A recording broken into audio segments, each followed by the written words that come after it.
Hi guys! Welcome back to my YouTube channel. For today's video, ituro ko sa inyo sa mga Pupo user kung paano ba mag-quit sa Pupo agency.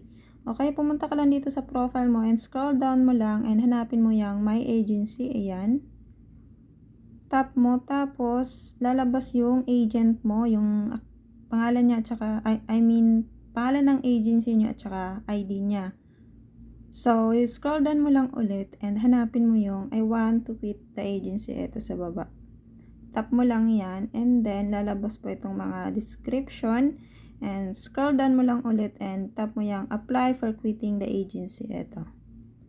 Then confirm. So, nasa sa agency or agent mo pa din yan kung i-release ka niya.